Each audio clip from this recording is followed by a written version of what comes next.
평범한 직장인인데도 세무조사를 받을 수 있다고? 부모님한테 받은 돈도 다 신고해야 한다면서요? 야, 요즘 주변에서 이런 이야기 정말 많이 들으시죠? 오늘 이런 궁금증을 완벽하게 해결해 드리도록 하겠습니다. 안녕하세요, 스윗왕 양사부입니다. 오늘은 정말 많은 분들이 궁금해하시는, 아니면 어쩌면 두려워하시는 주제를 준비했습니다. 바로 세무조사와 자금 출처조사에 대한 모든 것인데요. 특히 최근에는 전 연령대가 세무조사 대상이 될 수 있다는 점, 정말 중요한 변화인데요. 자세히 한번 알아보도록 하겠습니다.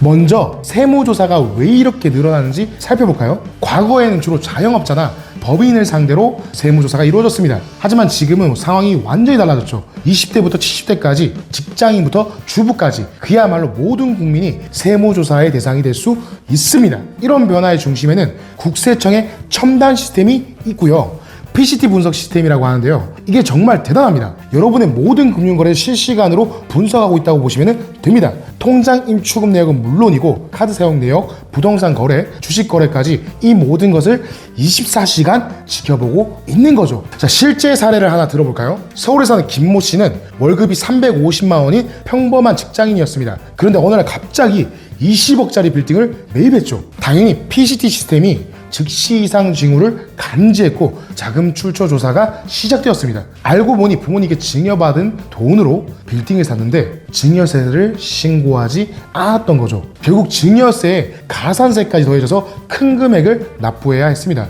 이처럼 이제 큰 금액을 거래하면 그 돈이 어디서 왔는지 반드시 입증해야 합니다. 아니, 내가 내 돈으로 집을 사겠다는데 대체 뭐가 문제야? 라고 생각할 수 있지만 그 돈을 어떻게 모았는지 증명하지 못한다면 큰 문제가 될 수 있습니다. 세무조사도 여러 가지 종류가 있다는 사실 알고 계셨습니까? 크게 정기조사, 특별조사, 수시조사로 나뉠 수 있는데요. 하나씩 자세히 살펴보도록 하겠습니다. 정기조사는 말 그대로 정기적으로 진행되는 조사입니다. 보통 5년을 주기로 이루어지는데요. 여기서 중요한 건 이 5년이 절대적인 기간이 아니라는 점입니다. 상황에 따라 더 짧아질 수도 있고요. 더 길어질 수도 있습니다. 정기조사에선 주로 어떤 것을 보는지 아시나요? 예를 들어 법인의 경우는 회사 카드 사용 내역을 꼼꼼히 들여다봅니다. 정말 업무 목적으로 사용된 것인지 아니면 개인적인 용도로 사용된 것이 아닌지 살펴보는 거죠. 또 직원들 급여 지급 내역도 중요한 체크 포인트입니다. 4대 보험은 제대로 납부하고 있는지, 급여 신고는 정확하게 했는지, 수당이나 상여금은 누락 없이 신고했는지 등을 확인합니다. 특별조사는 조금 다른데요. 이건 특정 분야나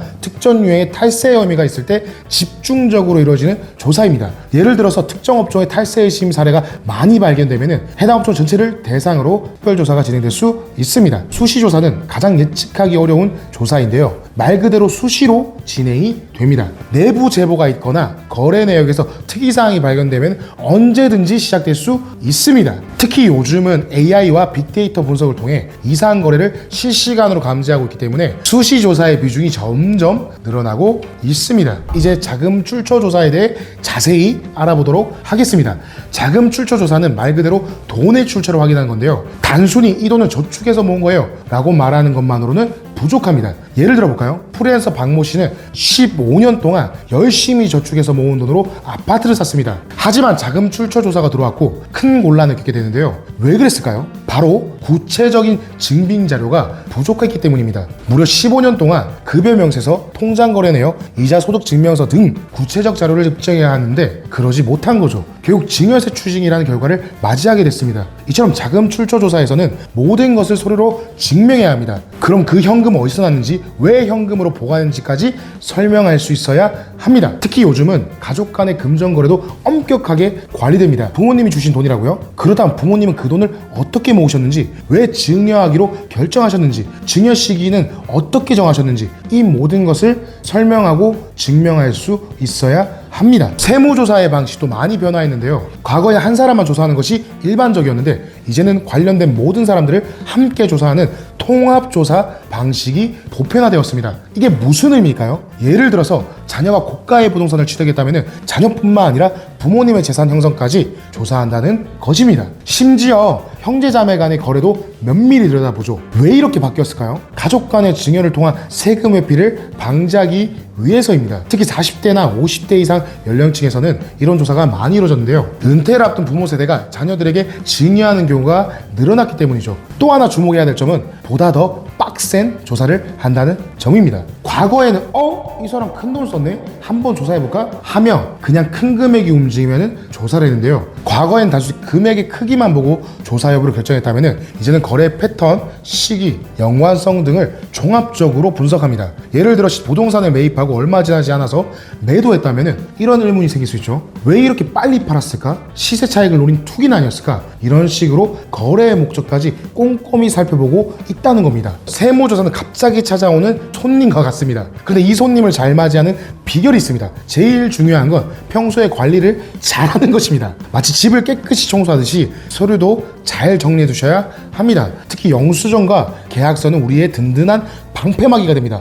이런 거 뭐 필요하겠어? 하고 버리고 싶은 마음이 들 수도 있지만 나중에 보면 이게 정말 소중한 보물이 됩니다. 큰 돈이 오고 가는 거래는 더욱더 신경 써서 관리해야 합니다. 마치 비싼 옷을 조심스럽게 다루는 것처럼요. 자, 이제 실제로 세무조사를 받게 됐을 때의 대응 방법을 알아보겠습니다. 첫째로 기억하셔야 될 것은 당황하지 않는 것입니다. 세무조사 통지를 받으면 누구나 불안하고 걱정되실 텐데요. 하지만 이때 침착하게 대응하는 것이 중요합니다. 두 번째로 요청받은 자료는 성실하게 준비해서 제출하세요. 빠진 것 없이 거짓 없이 있는 그대로 제출하는 것이 핵심입니다. 혹시 제출하기 어려운 자료가 있다면 그 이유를 정확히 설명하셔야 합니다. 세 번째는 반드시 전문가의 도움을 받으시길 바랍니다. 세무사나 회계사와 상담하면 많은 도움이 되는데요. 특히 고액 자산가의 경우에는 전문가의 조언이 필수적입니다. 다시 한번 강조드리지만 세무조사는 준비된 사람에게는 그저 일상적인 절차일 뿐입니다. 하지만 준비되지 않은 사람에게는 정말 큰 부담이 될 수 있습니다. 오늘 설명드린 내용을 잘 기억하시고